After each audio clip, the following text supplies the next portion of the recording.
All right, we got some great news. One of the world's biggest streamers, Ninja, has recently came out as a follower of Jesus. Hello. Not only has he came out as a follower of Jesus, he's like openly talking about Jesus, telling people to put their faith in Jesus, go to church. Great stuff. Come on. So if you guys don't know who Ninja is a streamer.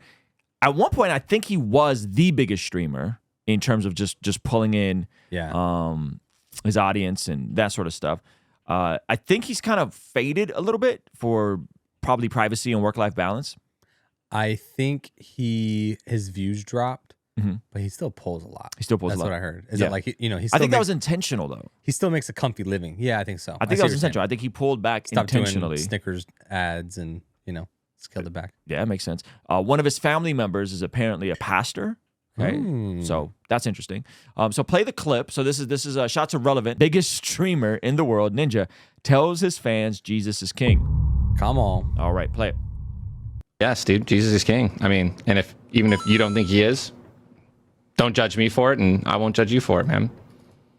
God will. I do. I just feel it's so crazy, man. Like to have, and this is just about life. When you're talking to somebody and you're having a conversation, it's an important conversation, right? It's not like there's two sides to it, definitely, like two extremes rather. Like when you're talking to someone, don't talk to that person to change their mind, right? You're talking to this person, you're just talking to them, right? And if you end up changing their mind, that's great. But yeah, some people just can't fathom. Yeah, Young Most definitely not. But this is interesting. Like, pause it. I don't know who edited this, but they're fired, dog.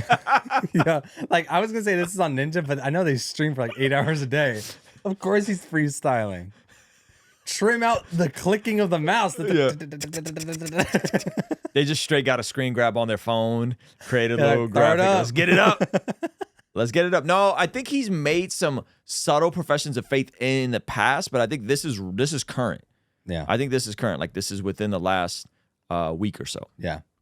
And so, big profession, overt profession, sweet guy, massive influence. Play a little bit more of this. Yeah, I mean that's it. That's all I'll say about. Didn't say much, but I've seen a couple different clips of him talking about his faith and people celebrating that there's another massive person of influence who is open about their faith. Do you think there's any correlation between no longer having blue and red dyed hair? Can you show us like a before and after real quick? Yeah, he did look like a typical streamer for sure.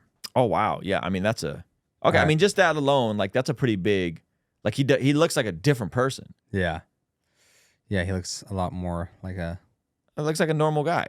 Yeah, this is definitely thumbnail Ninja right there. Hey, he looks like a totally different guy.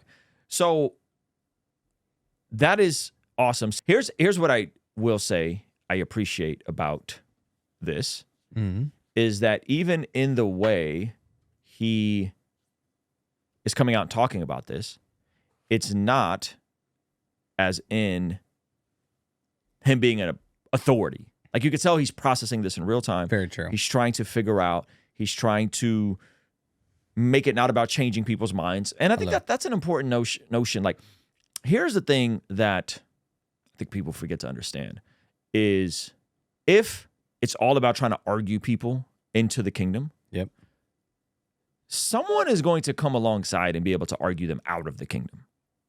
Great point. Wow. And so what Ninja's saying, sounds like he's saying, is he is not here to try to argue people out of the kingdom. He is here to share his life with people and enjoy people and have a conversation, relationship with his chat. He's not here trying to change people's mind. And he's saying, don't try to change people's mind, which I think is very astute and wise on his part. The Occupy Till I Come 60-day devotional is back in stock. This is taking you through the entire narrative of the scriptures in 60 days with custom daily devotional prompts. So what you're doing is you're spending 35 days in the Old Testament, 25 days in the New Testament, going over all the major stories. There's additional reading for you to go deeper if you want to go deeper on the stories. And you can get them right now bundled up with a virtual ticket to our Bless God Summit. Bless God Summit is coming up March 27th, 28th, 29th in beautiful Southern California. My favorite podcasters, apologists, pastors, preachers, entrepreneurs, all in the same room. Day 1, we're talking about apologetics. Day 2, we're talking about virtue. Day 3, we're going out into the marketplace and being the hands and feet of Jesus. This is going to be a wonderful event. And what you could do is you could actually get the devotional bundled with the virtual ticket for only $65. So go to blessgodshop.com, get yourself a 60-day devotional. I promise you the feedback on these has been crazy. You will love it. Designed by my guy, Josh Nadeau from Sword and Pencil. The beautiful artwork, okay? So go to blessgod.shop, get yours now, okay? Mean the world to me.